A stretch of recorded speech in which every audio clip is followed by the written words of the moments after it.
Mhm. Good day, dear colleagues. Welcome to today's mentoring session. Today we will explore how to analyze students' progress in the Keras platform and how to improve their learning outcomes. Құрметті әріптестер, сіздер бүгін білесіздер, шығып кетті ма? Бүгінгі менторлық сессиямда сіздермен көрінді ма, көрінбей қалды ма сіздерге? Көрінді ма? Иә, көрініп тұр. Енді менің өзіме көрінбей қалды. Қазір қайтадан.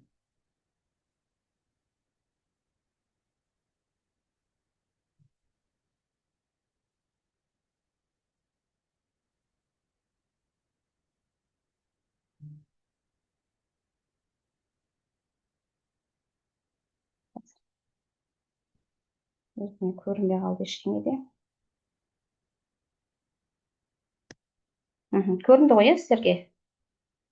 Все, бастай беремін, Так, бүгінгі сонда сіздермен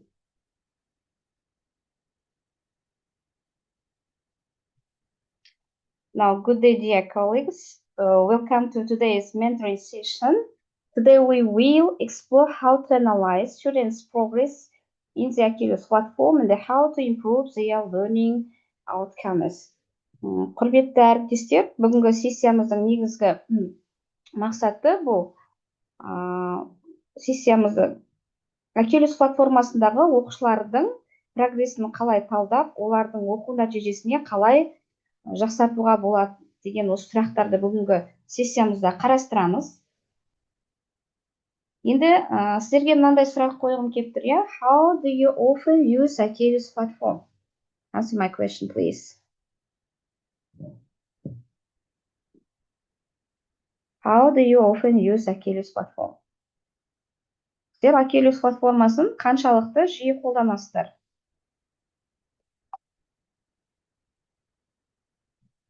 Иә?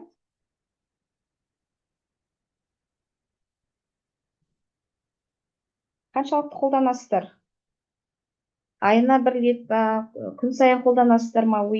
You use regularly, or once a week, once a month? How often? Әріптестер? I'll try to use 2 or 3 times a month. 2 times a month, yeah, okay. Басқа әріптестер, сіздерше? How often do you use?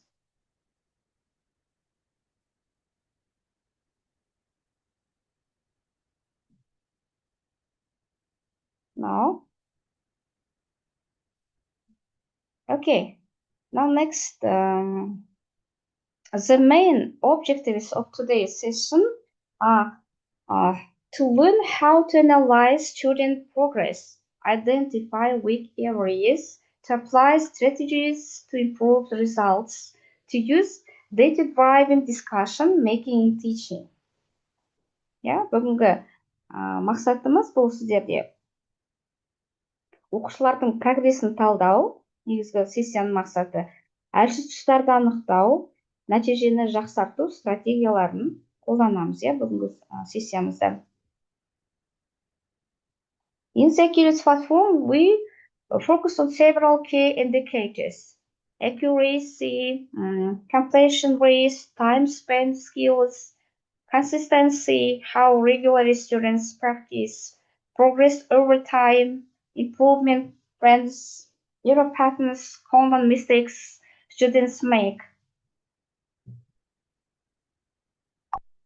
Енді бұл жердегі негізгі индикаторлар, иә, бірнеше Keras платформасында бірнеше негізгі көрсеткіштерге назар аударуға болады. Accuracy дегеніміз бұл дұрыс жауаптардың пайызы, иә. Completion rate, тапсырманың орындалуы, time spent, skills дейміз, дағдылар. Which indicator is the most important for you?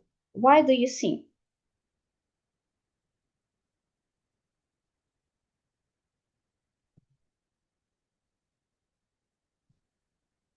No? Answer my question. Which indicator is the most important for you? Why do you see? For example?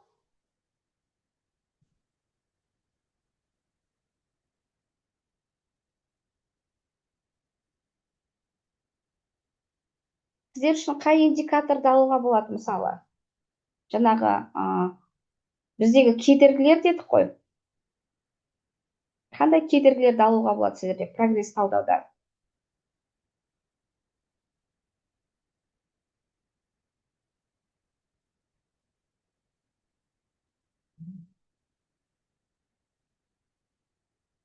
Иә, қыздар?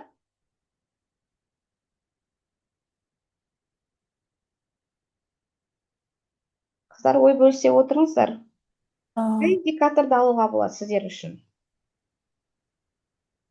Accuracy деген дұрыс жауаптар пайызы, иә ме? Maybe skills, maybe time, and consistency. Consistency. Yeah, how regular student practice. Consistency дегені бұл да Күнделікті жасалатын күнделікті, иә, результат қаншалықты көру. оқушылардың жаңағы дағдысы қаншалықты дамыған анықтау.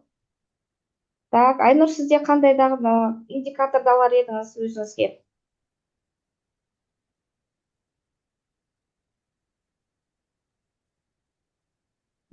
Progress over time. Progress over time? иә. Уақыт бойынша даму динамикасы, иә? Және skills, иә. Skills, иә, дағдыларды да алуға болады екен, иә? Так, енді сіздерге келесі. Identifying weak areas, иә? Оқушылардың әлсіз тұстарды анықтау.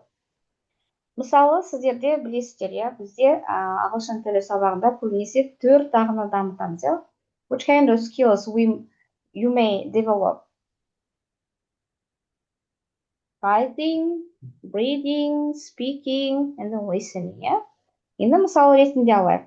The students' listening skill is low 30%. Grammar is an average level 45%. Reading is well developed 65%. Students' writing skill is an average level 50%. Енді осы жерде мысал, иә, көріп отырсыздар. Сонда бұл жерде қай дағдыны дамытуға болады? Қай дағды бізде кедергі жасап отыр? Ең төменгі пайыз қайсысы көрсетіліп тұр сіздерде? Listening дағдысы, иә? Listening дағдысы 30%-дан кем дейді. Енді қалай ойлайсыздар? Бізде listening дағдысын қалай дамытамыз ағылшын тілінде?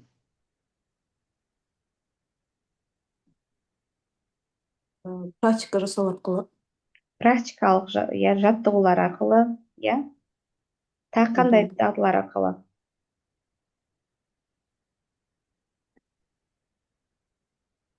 Мысалы, сөздікті жақсы білсе, бала жақсы сөздерді түсіне алады. Жақсы түсіне алады, иә, сөздіктерде. Тағы қандай әдістерді қолданар едіңіздер?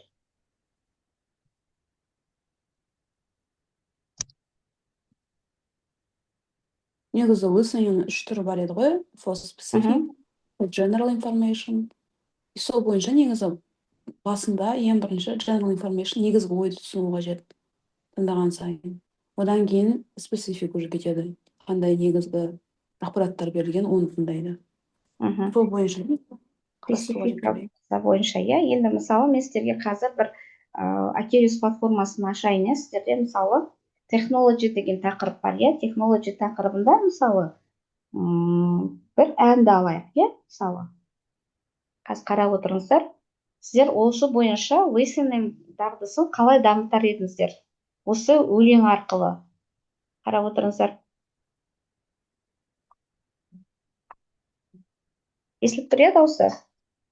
Jonas and Penelope are in the electronic store. Penelope likes the tablet, but Jonas likes the laptop more. Jonas tries to turn it on, but it has no energy. Penelope tells Jonas he needs to charge the battery. Technology, technology makes life easier for you and me. Technology, technology makes life easier for you and me. Penelope downloads apps she likes onto her tablet. She goes to a website she finds on the internet. Her tablet is brand new and has a lot of memory. Instead of clicking with a mouse, she taps on a touch screen. Technology, technology makes life easier for you and me. Technology, technology makes life easier for you and me.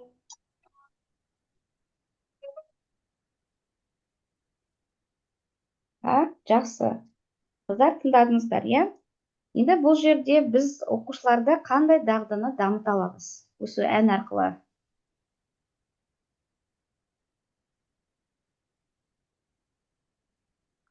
Қалай ойлайсыздар? Бұл жерде сөздерді айтылуы, произношение кетеді, pronunciation. Pronunciation, then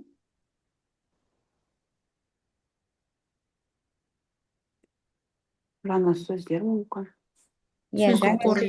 жаңа сөздерді, new vocabulary, жаңа сөздер, произношение дедік. Және автоматтандыру. Және оқылым дағдысын да дамытуға болады, reading skills. Айтылым дағдысы да, сөздердің қалай айтылады, қалай жазылады, осы жерде мән беруге болады екен, бұл ән арқылы. Қандай ой қосар едіңіздер?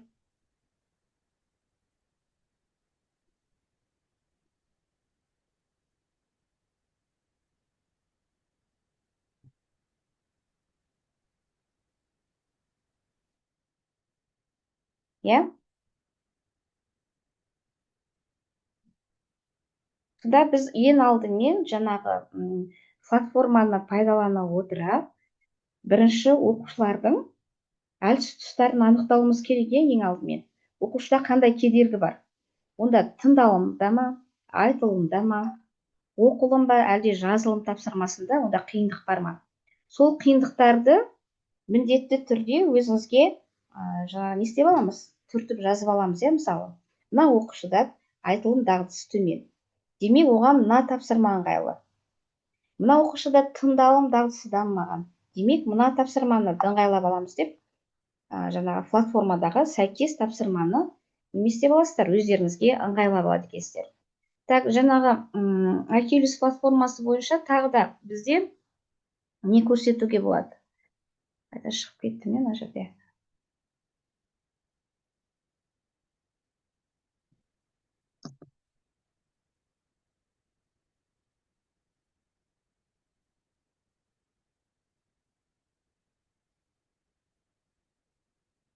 Вот мына жерде. Басқа нәрсені қосып қойдым ба? Басқа нәрсе қосылып кетті, сізде. Жарайды, жақсы, ары қарай талдау жасай берейік енді сіздермен. Сонымен ары қарай.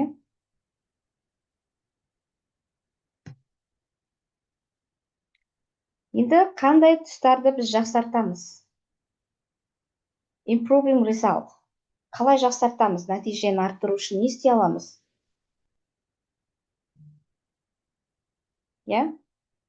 Өз ойларыңызды айта отырыңыздар. Не істей аласыздар, мысалы? Жаңағы әлсіз тұстарын байқадыңыздар оқушылардың, Differentiation дегеніміз неме? Дифференциация. Дифференциация дегеніміз, ол яғни Балалардың деңгейіне қарай тапсырмаларды түрлі беру. деңгейлік тапсырмаларды беру, оқушылардың деңгейіне қарай. Ары қарай. Targeted practice дегеніміз. Оны қалай түсінесіздер?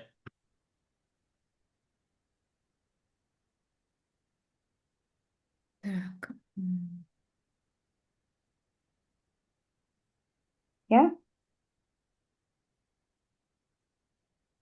Бұл жаңағы practice дегеніміз практикалай кету, иә, үнемі машықтандыру, иә, Мақсаты не ма? мақсатты, Мақсат қоя отырып мақсат, тәжірибеге, иә, мақсатқа жету, иә? мақсат қоя отырып, жаңағы үйрету, иә, ары қарай фидбәк, Үйрету. фидбәк Кері байланыс. кері Үнемі байланыс, кері байланыс алып отыру керек. иә, оқушыға үнемі кері байланыс беріп, және кері байланыс алып отыруымыз керек, иә, өзімізде. Gamification, Ойын элементтерін қолдану. ойын элементтері, иә, мына осы өздеріңіз Oculus платформасын қарап отырсаңыздар, барлық жаңағы тапсырмалардың барлығы геймификацияға методикасына негізделген, иә, бәрі геймификация. Өте қызықты балалар үшін. Сосын микрогол дегеніміз Кіші нәтижелерге қол жеткізу. То есть біз үлкен нәтиже күтпей, то есть поэтапно әр неден бір кішкентай болса да бір нәрсені үйреніп кетті ма, үйрене алды ма, қаншалықты пайдалы болды сабақ, иә, немесе жаңағы видео, немесе жаңағы ойын немесе, иә, содан қаншалықты, иә, пайдасы бар. Sonda бізде бұл жерде пайдасы бар, соны нетіп отыру керек, біліп отыру керек. кішкентай мақсаттардан бастап алуымыз керек екен, иә, кішкентай мақсаттардан ары қарай оқушылардың әлсіз дағдыларын дамытуымыз керек екен, кішкентай алдымызға мақсат қоя отырып. Так, енді сіздерде практикалық жұмыс болсын, мысалы, choose one student for your class, identify their weak area, strategies, one strategy. иә, weak area дегеніміз жаңағы ең бір әлсіз тұстарын алыңыздар оқушыларда, мысалы қандай кедергілер болды, содан кейін оны қалай сіздер жолға қойып келесіздер, қандай стратегиямен, қалай түзеу жұмыстарын жүргізіп жатсыздар.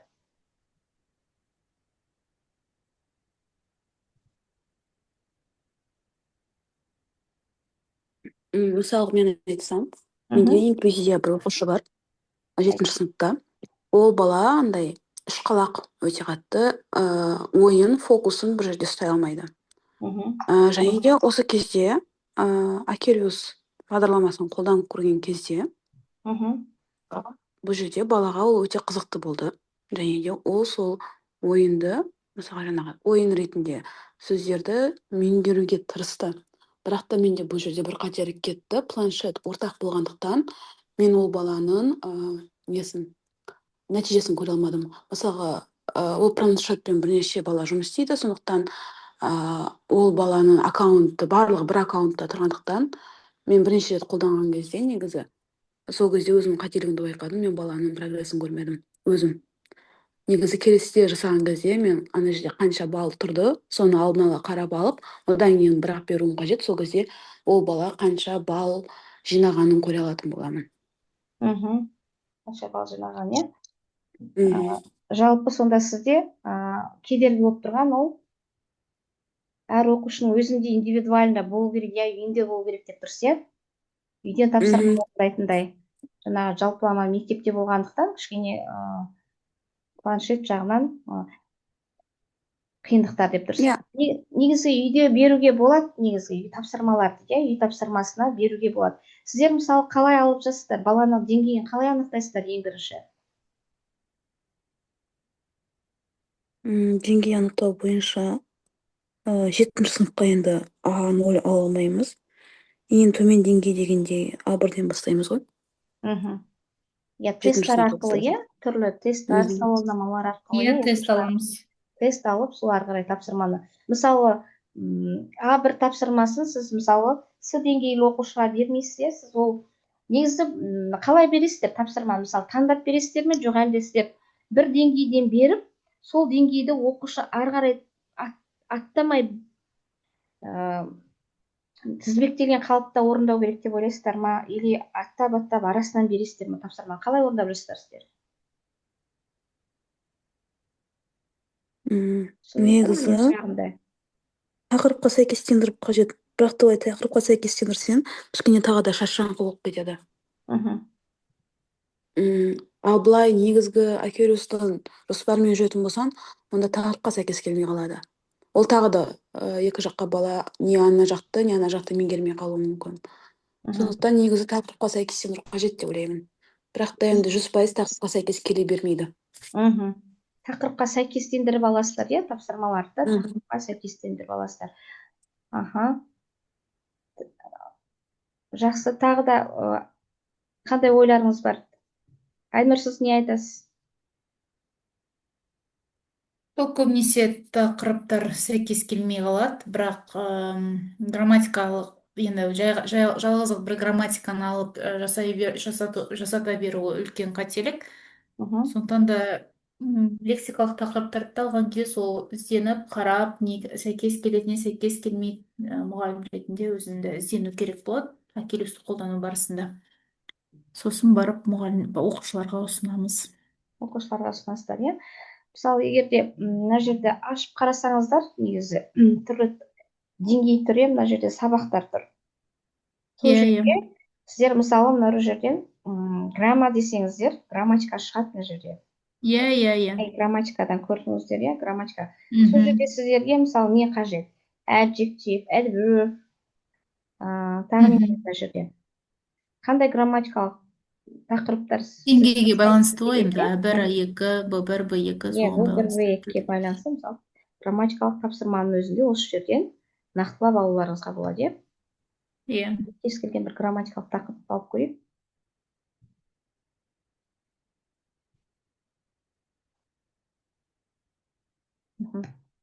Жақсы, тағы не айтасыздар? I.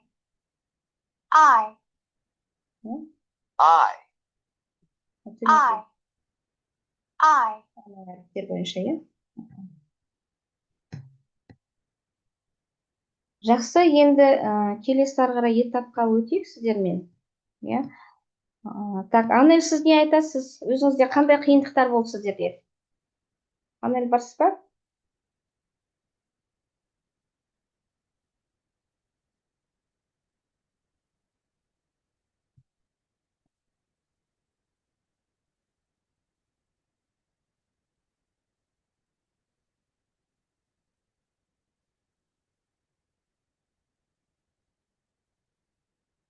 Анель, ой бөліскен жоқсыз, иә, өзіңіздің жаңағы ойыңыз бойынша.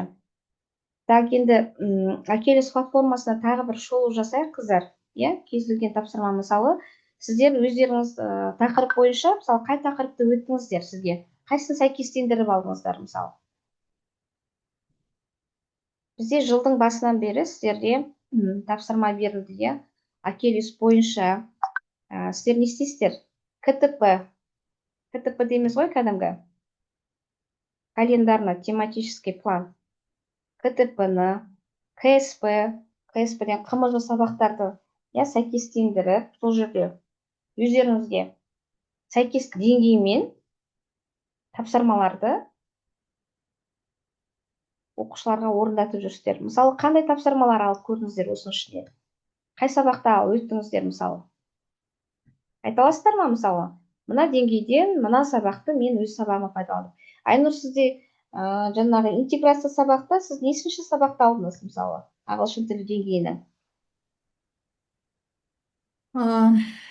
Ағылшын тілі бойынша 5-ші сынып алынды. Интеграция сабағында бұл жерде орыс тілі мен ағылшын тілі, бірақ бізде сіз айта өтейін ба? Сіз қай күні айтқан едіңіз? Так, мен онда слайдымды ашайын, сізге көрсетіп айтып өтейін, иә, осы.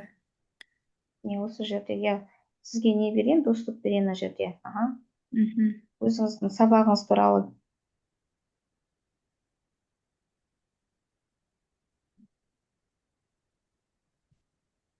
Так. Отправить запрос. Запрос жібердім сізге. Мына жерде де.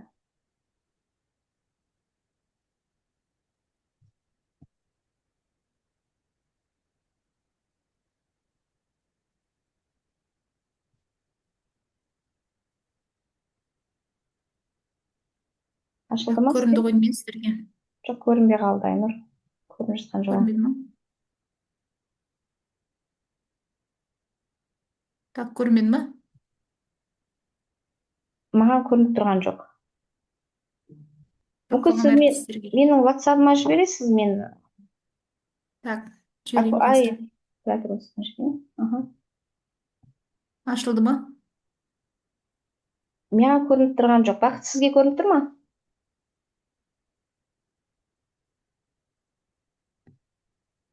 Айнұр, сіз маған жібере салыңыз жаңағы неңізді. Қазір. Так.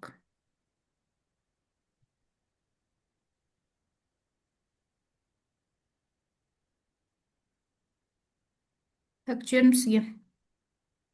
Қазір.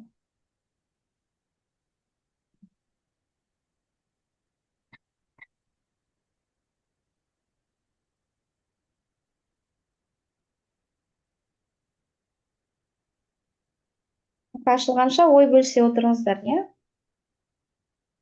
Так, Интеграция жалпы, бізде Айнұр, интеграция сабақ туралы жалпы айта беріңізші. Негізгі интеграция сабағы қай жағынан енді бұл мұғалімдерге де жалпы оқушыларға да бір үлкен жаңалық, үлкен бір тәжірибе болды деп айта аламын. Яғни свод талдау бойынша айтатын болсақ, яғни оның преимущество дейміз ғой, яғни мықты жағы, яғни ол жерде интеграция ағылшын тілде, орыс тілде қатар жүреді, иә. Сонымен қатар екінші мықты жағы ол біз Акилюс платформасын қолданып отырмыз. Бұл жерде сонымен қатар 4 дағдыда қамтуға тырыстық.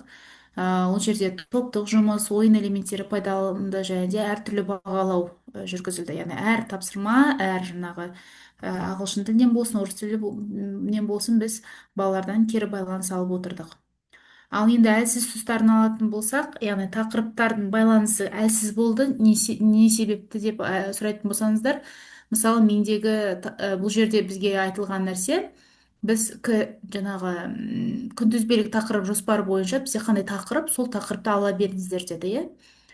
Сонда тақырып келген кезде менде places in a town болды ағылшын тілінен, ал орыс тілінен одежда, яғни киім.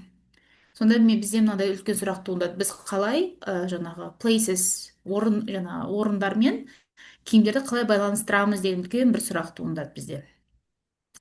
Сосын әріптесімізбен яғни сөйлесе келе, ақылдаса келе мен айттым, яғни мысалы әр places орындарға, мысалы музей, театр, кинотеатр, дүкен, тағы да басқа жерлер бар ғой, мысалы мәдени орындар, одан кейін жаңағы қоғамдық орындар деген сияқты, сол жерде адамдар қандай киімдер киеді, иә, солай байланыстырып алып кетсек деген сияқты сондай ұсыныс тасталды. Менің әріптесім басқа мектептен болды, ол мұғалім орыс тілден, ол кісі келісіп сол жерді біз кішкене байланыстыруға тырыстық барынша. Одан кейін уақыт жағынан бізге уақыт өте аз берілді. Біз бір аптаның ішінде осы нәрсені көрсету керек болды. Сол жағынан біз кішкене ұтылдық деп айтсам болады. Одан кейін спикинг дағдысы аз болып қалды мен үшін. Ол яғни тағы да уақытқа келіп тірелді. Бірақ енді барынша үлгеруге тырыстық. Енді біз екі мұғалім болғандықтан біз бірден о кісі де мен де үлгеруім керек. Яғни біз бір-бірімізді тыңдауға, бір-бірімізді қолдауға тырыстық барынша. Ал басқа мысалы топтарда мұғалімдер сабақтар беріп жатты, ол кісілердің бір әлсіз тұстары, біреу орыс тілін беріп жатты да ағылшынға үлгермей қалып жатты. Яғни тек қана орыс тілін ғана көрсете алды. Интеграция сабақ деп айтқанымен тек қана орыс тілі жүргізілді, тек немесе ағылшынды ғана көрсетіп үлгерді. Ал біз топтағы мұғаліммен өзімдікін де ол кісі өзінің кезеңдерін барынша көрсетіп алып шықтық деп айтсам болады. Сіздерде Одан ұтымды кейін жағы ағылшынды да көрсете алдыңыздар и орыс тілінде сол жерде иә. Жақсы. Яғни әр кезеңді біз бөліп алдық. Мысалы сіз сабақтың ұйымдастыру кезеңін сіз алсаңыз, тақырыпты мен топқа бөлуді сіз алыңыз деген сияқты біз әр нені бөліп алдық. уақытымен. Мысалы, осы уақытқа сіз осынша үлгеру керексіз, маған осынша үлгеру керексіз, фидбәкті сіз жасайсыз деген сияқты бөліп алдық. И сонда кішкене не болды. А бізде басқа топтағы мұғалімдер, бізде параллельно үш сыныпта сабақ болып жатты ғой, енді бұл қалалық семинар болғандықтан. Мысалы, бір мұғалім тек қана орыс тілін бастап кеткен. Ол кісілер біліп алған ғой, сабақтың жарысын орыс тілі жүргіземіз, қалған жарысын ағылшын деп. Біз олай алған жоқпыз. Бірінші ағылшын бастады, орыс тілі жалғастырды, одан мен қостадым, орыс тілі аяқтады деген сияқты біз осылай жасадық. Көрдіңіз ба? Бізде аралас болды, иә, бірінші. Аралас болды, иә, аралас. Бұл жерде бізде интеграцияны барынша көрсеттік. Детальдарын толығырақ сақтауға тырыстық. Детально көрсете алдық, иә, ол кісілер көрсете алмады. Ұтымды жақтары сіздерде, мысалы, жаңағы тақырып сәйкестендірдіңіздер, иә, мысалы, одежда дедіңіздер, clothes, places, орындар, киімді қайдан алуға болады, иә? Немесе мына киімдерді қай жерге киюге болады деген сияқты. Киюге болады. Театрға барсаңыз қандай киім киесіз деген сияқты. Бұл спикинг барысында, яғни бұл өз қосымша сұрақтар дайындау, қосымша тапсырмалар дайындауға тура келді. Себебі Акелюста бұған сәйкес тапсырмалар болмады. Ал жаңа сөздермен жұмыс істеу, одан кейін сәйкестендіру, оларды дыбыстау, тыңдау, қабылдау деген сияқты жұмыстардың барлығы Акелюс платформасында жасалды балалармен.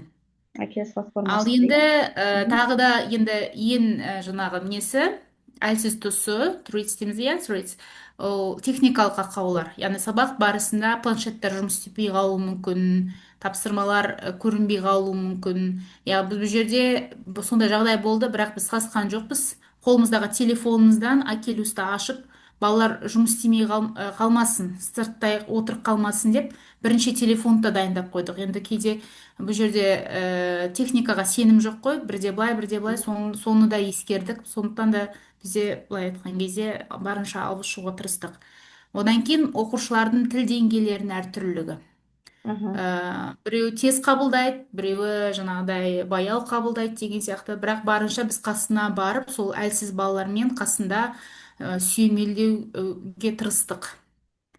Одан кейін пассивті оқушыларды барынша алға шығаруға тырыстық. Мысалы, жауап бермей қалған бала болған жоқ ол жерде. Барлығы жауап беріп, барлығы кері байланыс жасауға тырысты. Жалпы сабаққа қатысқан әріптестер өздерінің оң пікірлерін білдіріп жатты.